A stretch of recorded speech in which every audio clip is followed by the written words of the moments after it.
पहला प्रश्न है, सही विकल्प छांटकर अपनी अभ्यास पुस्तिका में लिखिए। का प्रश्न, मेढक रहता है ऑप्शन 1 स्थल पर, 2 जल में, 3 जल और स्थल दोनों जगह, 4 वायु में। सही उत्तर है ऑप्शन 3 जल और स्थल दोनों जगह। ख प्रश्न है, मछली सांस लेती है ऑप्शन 1 गिल्स द्वारा, ऑप्शन 2 फेफड़े द्वारा, ऑप्शन 3 त्वचा द्वारा, ऑप्शन 4 पंखों द्वारा। सही उत्तर है ऑप्शन 1 गिल्स द्वारा। ग प्रश्न है, ऊंट के कुबड़ में संचित होता है ऑप्शन 1 वसा, 2 कार्बोहाइड्रेट, 3 प्रोटीन, 4 खनिज लवण। सही उत्तर है ऑप्शन 1 वसा।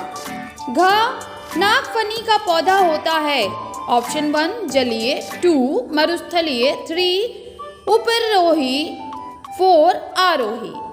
सही उत्तर है ऑप्शन 2 मरुस्थलीय। अंगा प्रश्न है, जलीय वातावरण में पाया जाने वाला पौधा है मटर, ऑप्शन 2 सिंघाड़ा, ऑप्शन 3 आलू, 4 मक्का। सही उत्तर है ऑप्शन 2 सिंघाड़ा।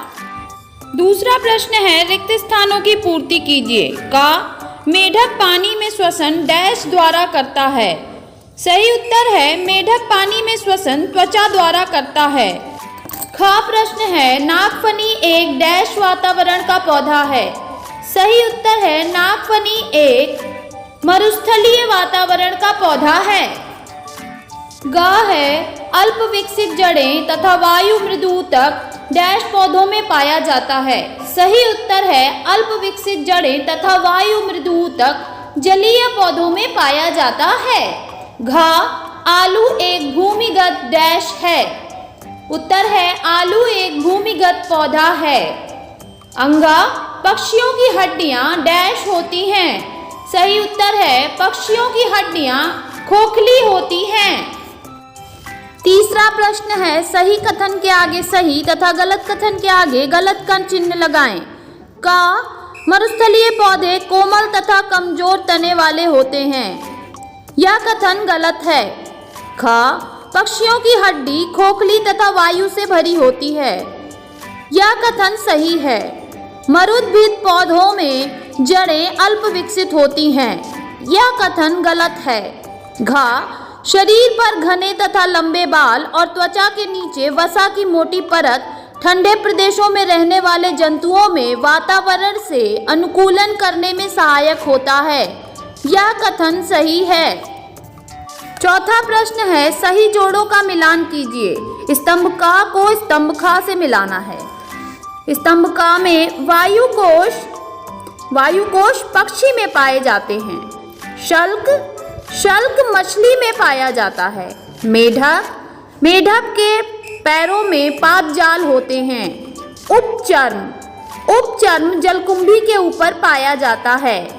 चिड़िया के पास पंख होते हैं। पांचवा प्रश्न है, अनुकूलन किसे कहते हैं? मरुस्थलीय जीवों में अनुकूलन को संक्षेप में स्पष्ट करिए। उत्तर, सजीवों में ऐसा परिवर्तन जो सजीव को विशेष पर्यावरण में सफलतापूर्वक जीवित रहने में सहायक होता है, अनुकूलन कहलाता है।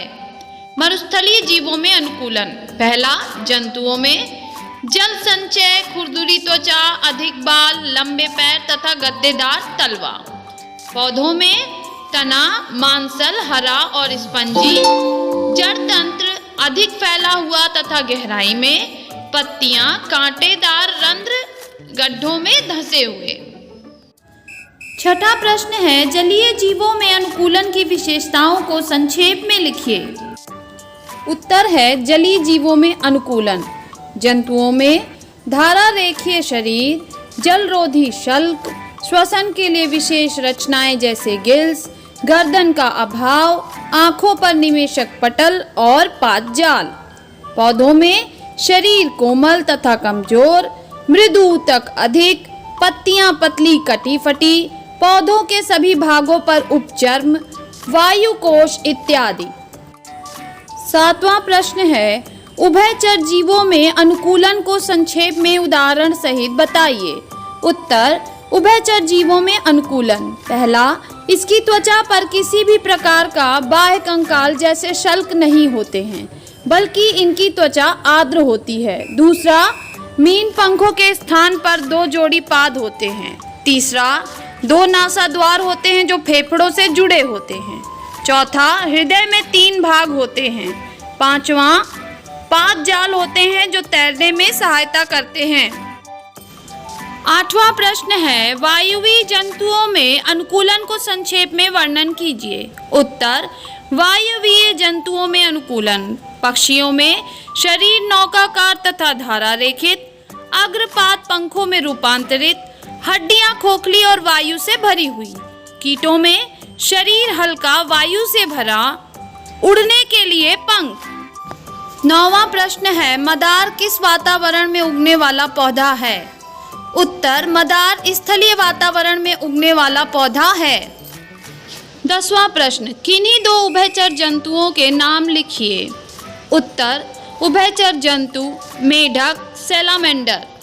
11वां प्रश्न है, जलीय अनुकूलन में पंख की भूमिका बताइए। उत्तर है, जलीय अनुकूलन में पंख तैरने में सहायक होते हैं। 12वां प्रश्न है, अपने आसपास भ्रमण करके जलीय, स्थलीय व वायुवीय पक्षियों एवं पौधों के नाम लिखिए।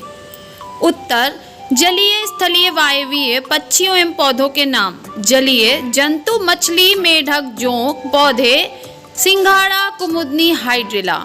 स्थलीय जंतु कुत्ता, गाय, बिल्ली। पौधे नीम, आम, पपीता। वायुवीय जंतु तितली, कबूतर, कौवा। 13वां प्रश्न है, मरुस्थलीय अनुकूलन के लिए ऊंट में किस प्रकार की विशेषताएं पाई जाती हैं? उत्तर, ऊंट में जल संचय की क्षमता, खुरदुरी त्वचा, लंबे पैर, गद्देदार तलवे मरुस्थलीय अनुकूलन के लिए पाए जाते हैं। 14वां प्रश्न है, पक्षियों में उड़ने के लिए अनुकूलन किन विशेषताओं के कारण होता है? उत्तर है, पक्षियों में अग्रपाद का पंख में रूपांतरण, खोखली हड्डियां तथा वायु कोश उड़ने के लिए विशेष अनुकूलन होते हैं। At last, bye bye kids. तो मिलते हैं अगले वीडियो में।